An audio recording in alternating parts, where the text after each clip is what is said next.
breaking news, President Trump's legislative agenda, what he calls his one big beautiful bill, just failed to make it out of a key committee. 5 Republicans jumped ship and joined Democrats to vote down the bill.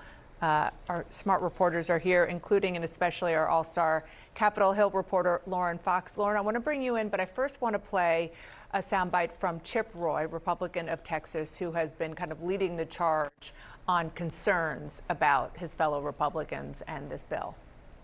I have to now admonish my colleagues on this side of the aisle. This bill falls profoundly short. It does not do what we say it does with respect to deficits. The fact of the matter is, on the spending, what we're dealing with here on tax cuts and spending, a massive front-loaded deficit increase. And if we would reform Medicaid, we could actually get to the core of the problem. But we refuse to do it. And I'm not going to sit here and say that everything is hunky-dory when this is the Budget Committee. This is the Budget Committee. We are supposed to do something to actually result in balanced budgets. We are writing checks we cannot cash, and our children are going to pay the price. So I am a no on this bill unless serious reforms are made today, tomorrow, Sunday. We're having conversations as we speak, but something needs to change, or you're not going to get my support. Lauren, he's pretty emphatic. Yeah, and let's just put this into context. The Speaker wanted to move forward with this bill, get it to the House floor, pass it before the Memorial Day recess. That's next Thursday. Obviously, this is a huge setback for the Speaker. I'm really surprised that they ended up having this vote in committee because these holdouts had been voicing concerns over the course of the last 24 hours. There have been numerous meetings, including Steve Scalise, the majority leader, meeting with these members in the ante room off the committee as it was ongoing.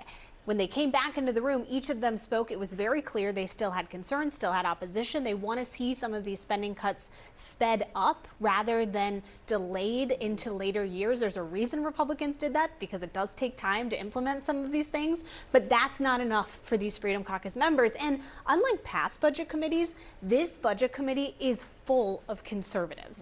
And that has really potentially slowed down this process. So the spending cuts and the demand for more and earlier spending cuts is a big part of the reason why this big bill is stuck right now. Another is the fact that to pay for some of the spending cuts that are already in there, the Republicans are putting cuts to Medicaid. Right now, the changes to Medicaid include adding a work requirement for able-bodied adults, implementing stricter eligibility rules, like re-verifying who is eligible every 6 months, adding co-payments, cutting funding for states that allow undocumented people to enroll. I want to go to Tom Foreman, because Tom, you're at the magic wall, and I'd like for you to walk through how Medicaid actually works currently, who it covers, and what it costs. Yeah, and think about those changes you just mentioned there as we go through it. When you talk about Medicaid, it is a government health insurance program for low-income and disabled Americans, including children. It's not Medicare, which is generally for older people. Medicaid for people who are struggling. 72 million people. They pay little, if any, out of pocket for their care. It was established in 1965 by Congress. Who's on it? 4 out of 10 children in this country. 1 out of 6 U.S. adults. People with a median income of $36,000 a year. So not much at all. What does it cover? Usual stuff: births, hospital stays, nursing home health care, vaccinations, prescription drugs. This is where it gets sticky when you get to the cost of it. It is paid for more by the federal government, $606 billion in funding a year, less by state governments, but it is a mixed program out there. It is not the most expensive entitlement program, about 9 or 10% of the budget. The work requirement question, interesting. 64% of the people who are getting it right now already work full or part-time. Not working because of caregiving, that's about 12%. If you're a parent and it costs more for care for your children or for your parents than you can make in a job, well, then this is the right decision economically for you, at least. Not working due to illness or disability, 10%. Not working because they're in school, trying to get a better job, make more money, 7%. And 8% are either retired or they just can't get a job for some other reason. And importantly, when these lawmakers look at it, everyone has skin in this game.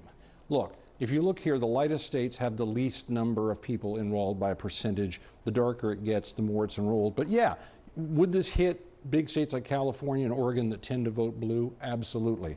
But there are a ton of red states in here with a tremendous number of people on average 28%. There's not one lawmaker who can touch this without having a significant part of his base feel the pain.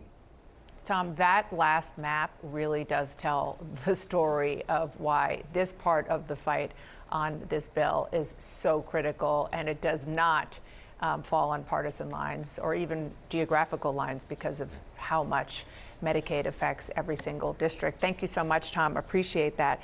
And Zolan, on that note, I'm old enough to remember back when Obamacare passed.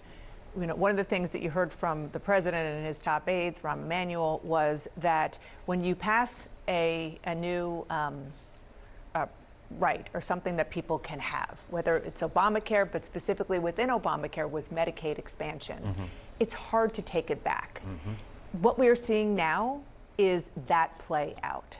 That's right, and the anxiety amongst public officials on the Hill, but also some people in the White House I've spoken to and some people around the president who fear what would happen if you did slash a program that many of the president's own supporters rely on here as well.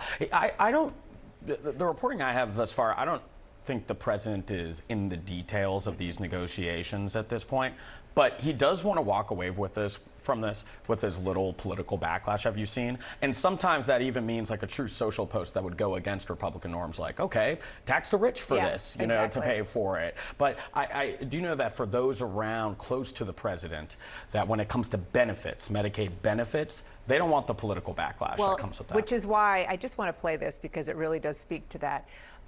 You hear the semantics and the attempt at branding what they are trying to do to Medicaid as reform.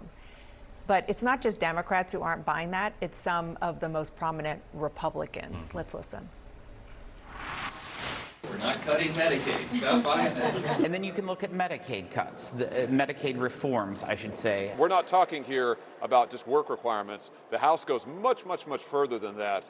This is real Medicaid benefit cuts. I can't support that. No Republican should support that. Even Steve Bannon has said, you cannot cut Medicaid. It will hurt us with our voters. It's not just Democratic voters. So that's why you also saw the president not even put in his budget proposal the word Medicaid. Yeah, and if you go back, there are numerous instances of President Trump saying, we will not cut Medicaid, precious Medicaid, we will keep Medicaid. Though there is sometimes some nuance in the way he says it, indicating that, you know, he's talking about people who are disabled, children, mothers. The able-bodied thing is where I think he has left a tiny bit of nuance in his rhetoric. Yeah, I mean, and the challenge, as Tom pointed out, is that some of those able-bodied people, 12%, are taking care of their loved ones, and that's why they're getting Medicaid.